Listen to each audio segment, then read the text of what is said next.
여러분, 잠깐 눈을 감고 한 가지만 생각해 보십시오.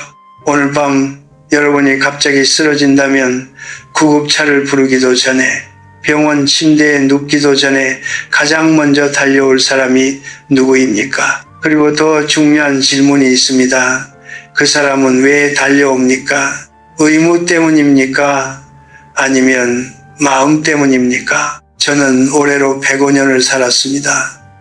2번의 전쟁을 살아남았고 나라가 잿더미에서 일어서는 것을 두 눈으로 지켜봤습니다. 수많은 사람들이 태어나고 늙고 세상을 떠나는 것을 곁에서 보았습니다. 그리고 그 오랜 세월 동안 제가 깨달은 것이 하나 있습니다.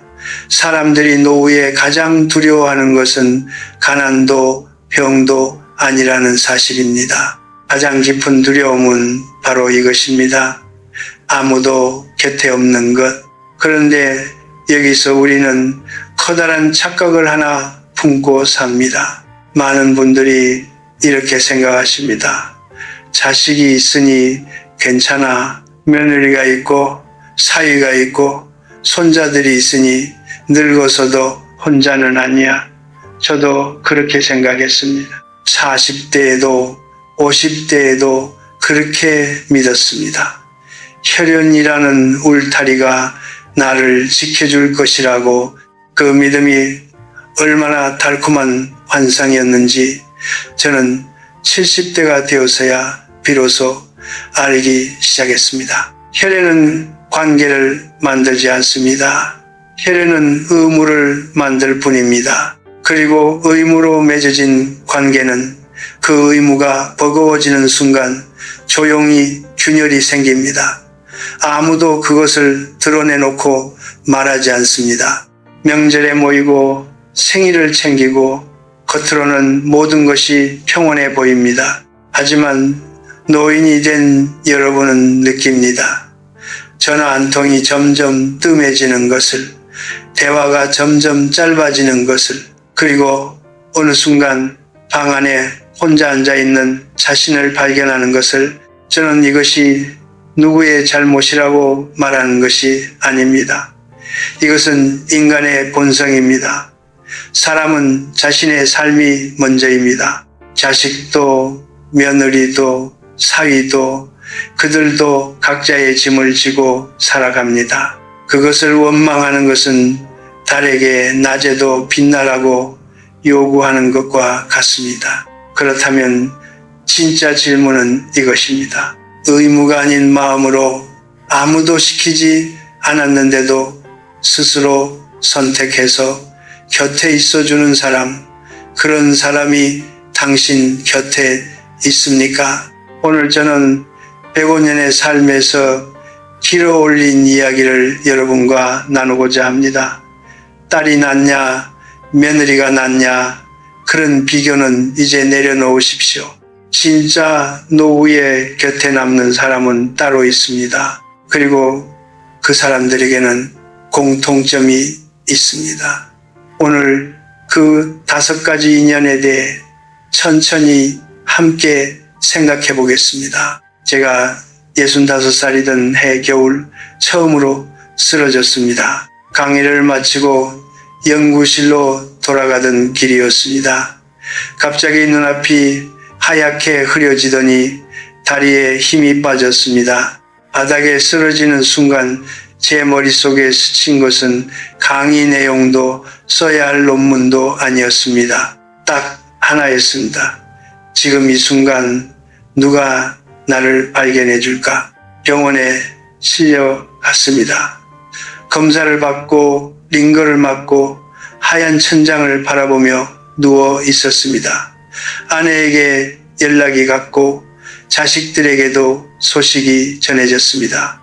그들이 오기까지 2시간이 걸렸습니다. 각자 살림이 있고 직장이 있고 아이들이 있으니 당연한 일이었습니다. 저는 그것을 원망하지 않았습니다. 그런데 제가 병실 문이 열리는 소리를 듣고 눈을 돌렸을 때 가장 먼저 들어온 사람은 가족이 아니었습니다. 제가 10년 전에 가르쳤던 제자였습니다. 그는 부산에서 일을 하고 있었는데 동료에게 소식을 전해 듣고 기차를 탔다고 했습니다. 넥타이도 제대로 매지 못한 채 숨을 헐떡이며 들어왔습니다. 아무도 그에게 오라고 하지 않았습니다. 의무도 없었고 책임도 없었습니다. 그저 오고 싶었다고 했습니다. 그날 밤 저는 처음으로 인연이라는 것의 진짜 무게를 느꼈습니다. 우리는 평생 혈연이라는 말을 신성하게 여깁니다. 같은 피가 흐른다는 사실이 가장 강한 유대라고 배웁니다. 부모와 자식, 형제와 자매, 이 관계들은 태어날 때부터 주어지는 것이기에 우리는 그것을 당연하게 여깁니다. 그리고 바로 그 당연함 속에 함정이 숨어 있습니다. 당연하다고 느끼는 관계는 감사함이 옅어집니다. 감사함이 옅어지면 노력이 줄어듭니다. 노력이 줄어들면 관계는 형식만 남습니다.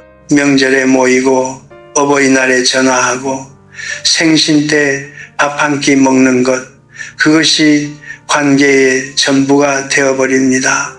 그리고 우리는 그것을 보며 스스로를 위로합니다. 나는 혼자가 아니야. 가족이 있잖아. 그러나 그 위로는 종종 현실을 잠시 가리는 얇은 커튼에 불과합니다. 반면 의무 없이 선택으로 맺어진 인연은 다릅니다. 그 제자는 제게 아무것도 빚진 것이 없었습니다. 제가 그의 논문을 지도한 것은 제 직업이었고 그것으로 이미 역할은 끝난 것이었습니다. 그런데도 그는 10년이 지난 뒤에도 아무 조건 없이 달려왔습니다. 그 마음은 어디서 오는 것일까요? 저는 오랫동안 그것을 생각했습니다. 결론은 단순했습니다. 그는 저를 필요해서 알고 지낸 것이 아니라 저와의 시간이 좋았기 때문에 관계를 이어온 것이었습니다. 이것이 핵심입니다. 인연의 질은 그 시작이 아니라 그 동기로 결정됩니다. 무언가를 얻기 위해 맺은 관계는 얻을 것이 없어지면 사라집니다.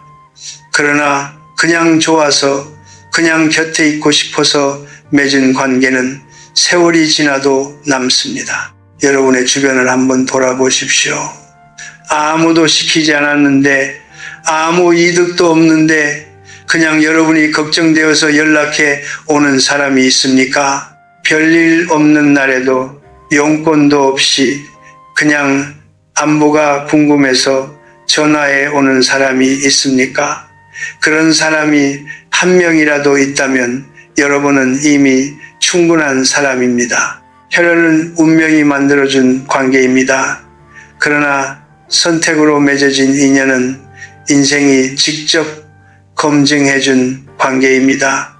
105년을 살아온 저는 이것만은 분명히 말할 수 있습니다. 노후에 여러분 곁에서 진짜 온기가 되어줄 사람은 피가 아니라 마음으로 달려오는 사람입니다. 살면서 가장 오래 기억에 남는 사람이 두 종류 있습니다.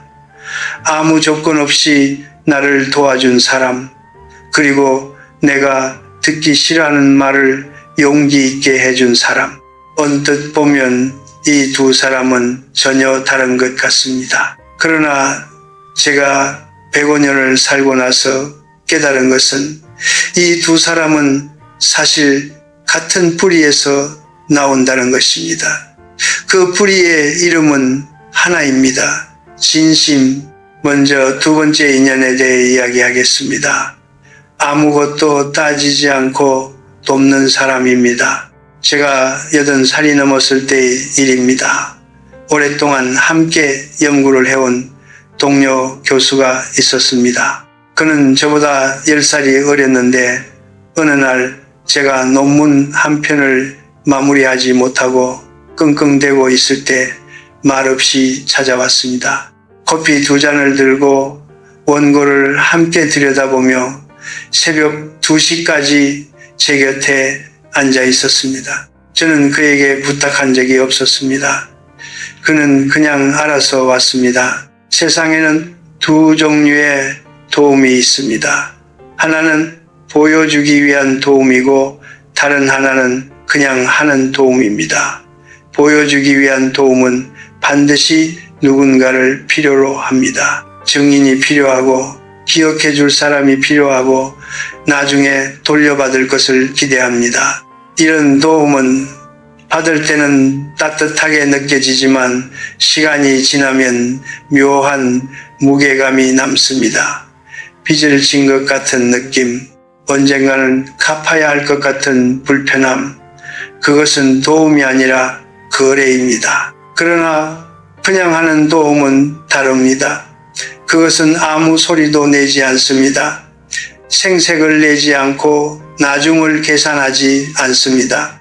그 사람이 곁에 있다는 것만으로 여러분은 혼자가 아님을 느낍니다. 나이가 들수록 이런 사람이 얼마나 귀한지 뼈저리게 알게 됩니다. 왜냐하면 노년에는 도움을 요청하는 것 자체가 자존심을 건드리기 때문입니다. 스스로 할 수 없다는 것을 인정하는 일이 때로는 몸의 고통보다 더 아프게 느껴집니다. 그런데 아무 말 없이 자연스럽게 손을 내밀어주는 사람이 있다면 그 사람은 여러분의 자존심을 지켜주면서 동시에 도와주는 것입니다. 그것이 진짜 배려입니다. 이제 세 번째 인연을 이야기할 차례입니다. 듣기 싫은 말도 용기 있게 해주는 사람입니다. 저는 이런 사람을 인생의 거울이라고 부릅니다. 제게 그런 친구가 한 명 있었습니다. 우리는 대학 시절부터 알고 지냈으니 거의 70년을 함께한 셈입니다. 그 친구는 제가 잘못된 방향으로 가고 있다고 느낄 때 절대 모른 척 하지 않았습니다. 제가 한창 명성을 얻고 있을 때 강연도 많고 책도 팔리고 사람들이 저를 추켜 세울 때 그 친구는 어느 날 조용히 저를 불러 앉혔습니다. 그리고 말했습니다. 형서가 요즘 내 글이 예전만 못해. 내가 사람들이 듣고 싶어하는 말만 쓰기 시작한 것 같아. 그 말이 얼마나 불편하게 들렸는지 모릅니다. 솔직히 말하면 처음에는 화가 났습니다. 나를 질투하는 것이 아닐까 하는 생각도 했습니다. 그래서 저는 그 말을 흘려 들었습니다. 그리고 몇 년이 지난 뒤 오래된 제 글과 그 시절의 글을 다시 읽어 보았습니다. 그 친구의 말이 맞았습니다. 저는 어느 순간부터 진실보다 박수를 원하고 있었습니다. 그 친구는 몇 년 전에 세상을 떠났습니다. 저는 지금도 가끔 그가 곁에 있었으면 좋겠다고 생각합니다. 누군가 내 글을 읽고 가감없이 말해줄 사람, 내가 틀렸을 때 틀렸다고 말해줄 사람, 그런 사람이 없다는 것이 이 나이에 느끼는 가장 조용한 외로움 중 하나입니다. 여러분 생각해 보십시오. 주변에 나를 늘 칭찬하는 사람은 몇 명입니까? 그리고 나에게 쓴소리를 해주는 사람은 몇 명입니까? 만약 칭찬하는 사람만 가득하다면 그것은 풍요가 아니라 위험 신호입니다. 우리는 나이가 들수록 듣기 좋은 말에 중독되기 쉽습니다. 자식들도 제자들도 후배들도 어른 앞에서 반박하는 것을 무례하다고 여기는 문화 속에서 우리는 점점 아무도 진실을 말해주지 않는 세계에 갇혀갑니다. 그리고 그 세계는 처음에는 편안하지만 결국에는 자신을 잃게 만듭니다. 비위를 맞추는 사람은 여러분을 좋아하는 것이 아닙니다. 그들은 여러분과의 관계를 잃기 싫은 것입니다. 혹은 여러분에게 무언가를 기대하는 것입니다. 그러나 쓴소리를 해주는 사람은 여러분이 불편해할 것을 알면서도 관계가 서먹해질 수도 있다는 것을 알면서도 그래도 말합니다. 왜냐하면 그 사람에게는 여러분의 기분보다 여러분의 앞길이 더 중요하기 때문입니다. 그것이 진짜 우정이고 진짜 인연입니다. 아무 조건 없이 돕는 사람과 진실을 말해주는 사람, 이 두 인연은 여러분의 노후를 지탱하는 두 기둥입니다. 한 기둥은 여러분의 몸을 받쳐주고 다른 한 기둥은 여러분의 정신을 곧게 세워줍니다. 이 두 사람이 곁에 있다면 여러분은 늙어서도 흔들리지 않습니다. 제가 대학에서 교편을 잡고 있던 시절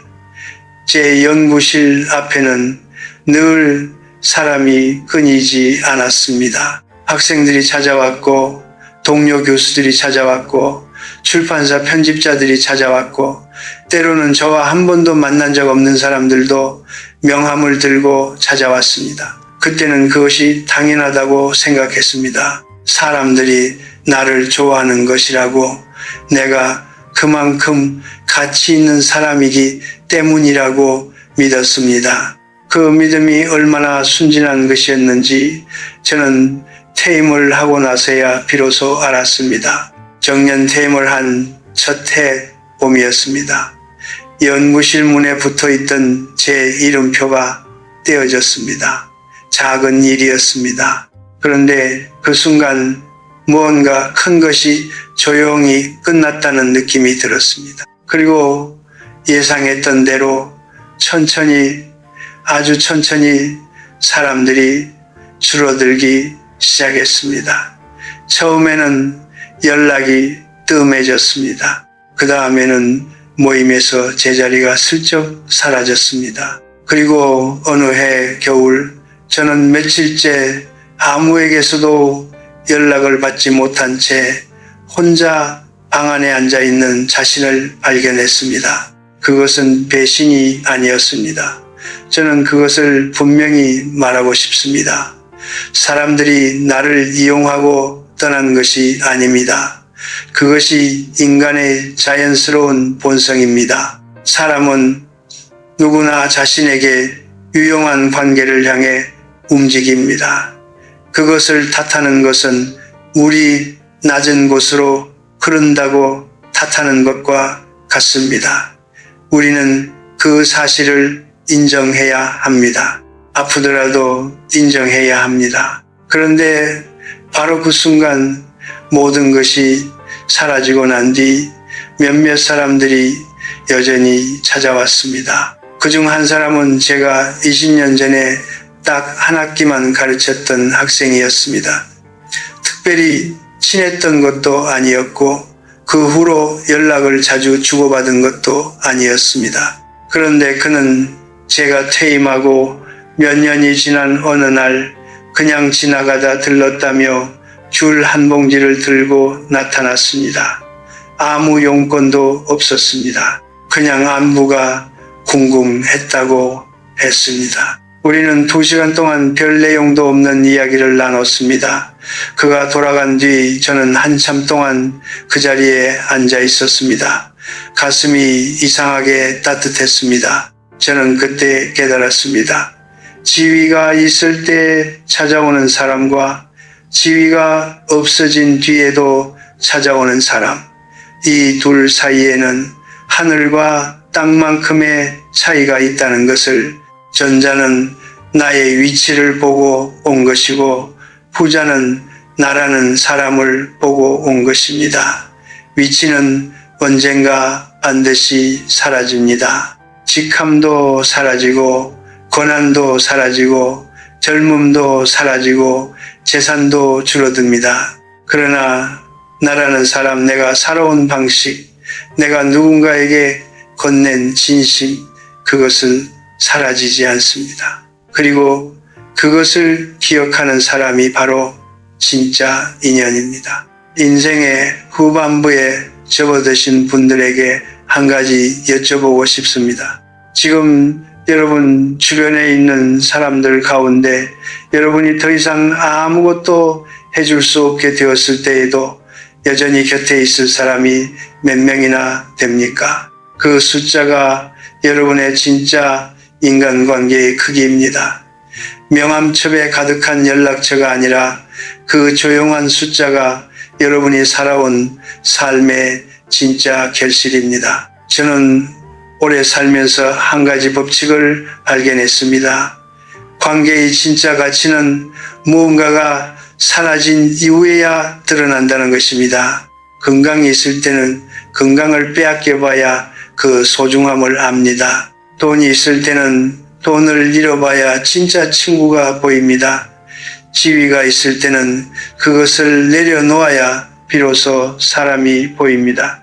이것은 슬픈 진실이지만 동시에 해방감을 주는 진실이기도 합니다. 왜냐하면 이것을 안다면 여러분은 더 이상 가짜 관계를 붙잡기 위해 스스로를 낮추지 않아도 되기 때문입니다. 가진 것이 많을 때 몰려드는 사람들에게 과도하게 의지하지 마십시오. 그것은 여러분을 향한 것이 아니라 여러분의 자원을 향한 것입니다. 그리고 반대로 여러분이 아무것도 가지지 않았을 때에도 곁에 있는 사람을 절대 가볍게 여기지 마십시오. 그 사람은 이 세상에서 가장 귀한 종류의 인간입니다. 저는 그런 사람들 덕분에 105년을 버텼습니다. 그들이 없었다면 저는 훨씬 일찍 마음부터 늙었을 것입니다. 권력도 재산도 명예도 결국 모두 빌려 쓰는 것입니다. 그러나 아무것도 남지 않은 자리에서도 여러분을 찾아오는 사람, 그 사람만이 진짜 여러분의 것입니다. 나이가 들면서 이상한 일이 생깁니다. 죽음에 대해 이야기하고 싶어지는데 아무도 그 이야기를 들으려 하지 않습니다. 자식에게 꺼내면 표정이 굳어집니다. 아버지, 왜 그런 말씀을 하세요? 아직 정정하시잖아요. 제자에게 말하면 화제를 돌립니다. 친한 지인에게 말해도 에이, 그런 생각하지 마세요. 오래오래 사셔야죠. 라는 말이 돌아옵니다. 모두 선의에서 나온 말입니다. 저도 압니다. 그들이 저를 걱정하기 때문에, 그 이야기가 불편하기 때문에 어떻게 반응해야 할지 몰라서 그러는 것임을. 그러나 그 순간마다 저는 묘한 고독감을 느꼈습니다. 말을 꺼낼 수 없는 고독이 아니라 말을 꺼냈는데도 아무도 그 자리에 함께 있어주지 않는 고독. 죽음은 노인에게만 찾아오는 것이 아닙니다. 그러나 노인만이 죽음을 매일 생각합니다. 아침에 일어나 거울을 보면 어제보다 깊어진 주름이 보입니다.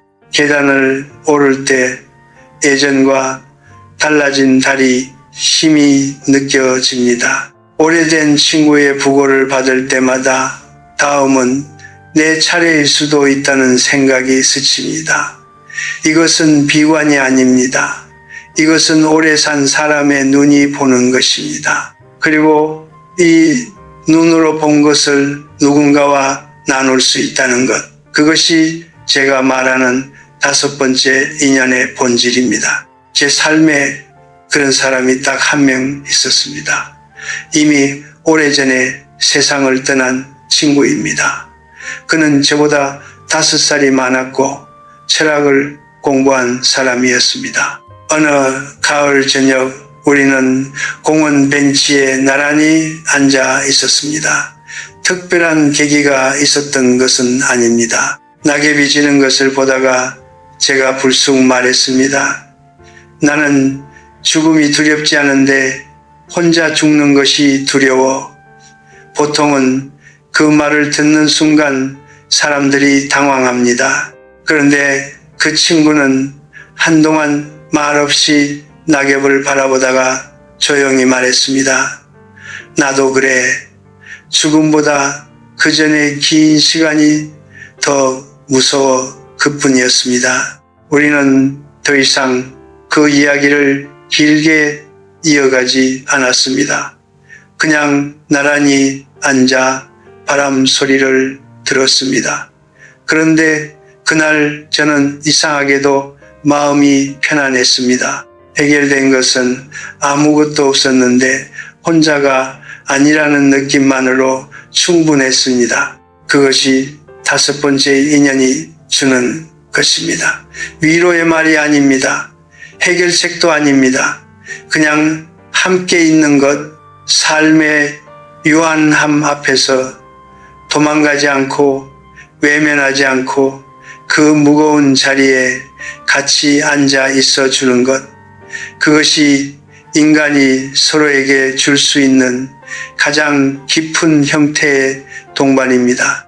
많은 분들이 노후의 외로움을 이야기할 때 활동으로 해결하려 합니다. 모임에 나가고 여행을 다니고 취미를 만들고 그것들이 나쁘다는 것이 아닙니다. 그러나 몸이 따라주지 않게 되는 날이 옵니다. 멀리 나갈 수 없게 되는 날이 옵니다. 그리고 바로 그때 활동이 아니라 사람이 필요하게 됩니다. 어두운 방 안에서 아무 말 없이 곁에 앉아 있어 줄 수 있는 사람, 삶이 점점 작아지는 것을 함께 받아들여 줄 수 있는 사람, 그 사람이 없으면 아무리 바쁘게 살아왔어도 인생의 마지막 챕터는 극도로 외롭습니다. 저는 이런 사람을 영혼의 동반자라고 부릅니다. 반드시 배우자일 필요는 없습니다. 오랜 친구일 수도 있고 뜻밖의 인연일 수도 있습니다. 중요한 것은 그 사람과 함께 있을 때 꾸미지 않아도 된다는 것입니다. 강한 척하지 않아도 되고 괜찮은 척하지 않아도 됩니다. 두렵다고 말할 수 있고 지쳤다고 말할 수 있고 이제 슬슬 준비해야 할 것 같다고 말할 수 있는 그런 사람입니다. 한 가지 더 말씀드리고 싶습니다. 이런 인연은 갑자기 생기지 않습니다. 젊었을 때부터 쌓아온 진심의 시간들이 켜켜이 쌓여야만 만들어집니다. 그러므로 지금 여러분이 40대이든 50대이든 60대이든 지금 이 순간부터 시작하십시오. 누군가의 두려움을 외면하지 마십시오. 누군가가 무거운 이야기를 꺼낼 때 화제를 돌리지 마십시오. 그냥 그 자리에 함께 앉아 있어 주십시오. 그것이 여러분이 먼 훗날 받게 될 가장 귀한 인연의 씨앗입니다. 삶은 언제나 시작보다 끝이 더 솔직합니다. 그리고 그 솔직한 끝을 함께 바라봐 줄 수 있는 사람이 곁에 있다면 그 삶은 충분히 아름답게 완성된 것입니다. 오늘 저는 5가지 인연에 대해 이야기했습니다. 의무가 아닌 마음으로 달려오는 사람, 아무것도 따지지 않고 돕는 사람, 듣기 싫은 말도 용기 있게 해주는 사람, 권력과 재산이 사라진 뒤에도 찾아오는 사람, 그리고 늙음과 죽음을 함께 담담히 바라봐주는 사람. 이 5가지를 들으시면서 마음속으로 어떤 얼굴이 떠오르셨습니까? 혹은 아무도 떠오르지 않아서 마음이 무거워지셨습니까? 어느 쪽이든 괜찮습니다. 오늘 이 이야기를 들으신 것만으로도 여러분은 이미 중요한 첫걸음을 내디딘 것입니다. 저는 지금 이 순간 여러분에게 가장 먼저 드리고 싶은 말이 있습니다. 지금 당장 주변을 둘러보며 이 5가지를 모두 갖추지 못했다고 자책하지 마십시오. 저도 105년을 살면서 이 5가지를 동시에 갖춘 적이 없었습니다. 어떤 시절에는 하나도 없었고 어떤 시절에는 하나가 전부였습니다. 그러나 그 하나가 단 하나의 진짜 인연이 저를 버티게 했습니다. 인생은 많은 것을 요구하는 것 같지만 사실 우리에게 필요한 것은 생각보다 훨씬 적습니다. 우리는 평생 숫자에 속으며 삽니다. 더 많은 친구, 더 넓은 인맥, 더 많은 연락처, 마치 숫자가 클수록 외롭지 않을 것이라고 믿습니다. 그러나 저는 단언합니다. 100명의 비상적인 관계보다 단 한 명의 진심 어린 인연이 노후를 훨씬 따뜻하게 만든다고. 숫자는 여러분을 지켜주지 않습니다. 깊이가 여러분을 지켜줍니다. 그렇다면 이 진짜 인연은 어디서 오는 것일까요? 저는 오랫동안 이 질문을 붙들고 살았습니다. 그리고 아주 늦게 아마 여든이 훨씬 넘어서야 그 답을 찾았습니다. 진짜 인연은 찾는 것이 아니라 되는 것에서 시작됩니다. 여러분이 먼저 의무 없이 달려가는 사람이 되십시오. 여러분이 먼저 아무것도 따지지 않고 손을 내미는 사람이 되십시오. 여러분이 먼저 불편해도 진실을 말해주는 사람이 되십시오. 여러분이 먼저 아무것도 남지 않은 사람 곁에 앉아있는 사람이 되십시오. 여러분이 먼저 누군가의 두려움을 외면하지 않는 사람이 되십시오. 그렇게 살다 보면 어느 날 돌아보았을 때 똑같은 사람이 여러분 곁에 서 있습니다. 인생은 메아리와 같습니다. 내가 보낸 것이 돌아옵니다. 즉시 돌아오지 않을 수도 있습니다.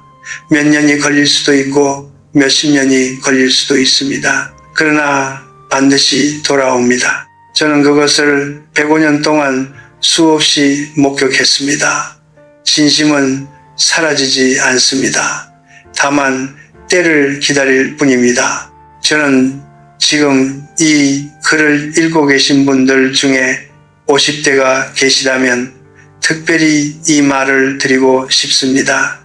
지금이 가장 중요한 시간입니다. 50대는 아직 몸이 따라주고 아직 에너지가 있고 아직 새로운 인연을 깊게 가꿀 수 있는 마지막 넉넉한 시간입니다. 이 시간을 오직 일과 성취에만 쏟지 마십시오. 관계에 투자하십시오. 깊이에 투자하십시오. 나중에 아무리 후회해도 그때는 씨앗을 심기에 너무 늦어버린 계절일 수 있습니다. 60대, 70대이신 분들께는 이렇게 말씀드리고 싶습니다. 늦지 않았습니다. 진심은 나이를 따지지 않습니다. 오늘 당장 오랫동안 연락하지 못했던 사람에게 전화 한 통 하십시오. 용건 없이 그냥 보고 싶다고 말하십시오. 그 짧은 한마디가 여러분의 남은 삶을 바꾸는 씨앗이 될 수 있습니다. 그리고 80대, 90대이신 분들, 저와 같은 나이대의 분들께는 조용히 이 말을 드립니다. 지금 곁에 있는 사람에게 감사하십시오. 말로 표현하십시오. 우리 세대는 감사를 표현하는 것이 익숙하지 않습니다. 당연하다고 여기거나 어색하다고 느끼거나 나중에 하면 된다고 미룹니다. 그러나 나중은 생각보다 빨리 옵니다. 오늘 할 수 있는 감사를 내일로 미루지 마십시오. 그 말 한마디가 여러분이 떠난 뒤에도 오래도록 누군가의 마음에 남습니다. 저는 이제 살아온 날보다 남은 날이 훨씬 짧습니다. 그러나 두렵지 않습니다. 제 곁에는 비록 많지 않지만 진짜인 사람들이 있습니다. 그들이 있기에 저는 오늘도 아침에 눈을 뜨는 것이 감사합니다. 오늘도 햇빛이 창문으로 들어오는 것이 아름답습니다.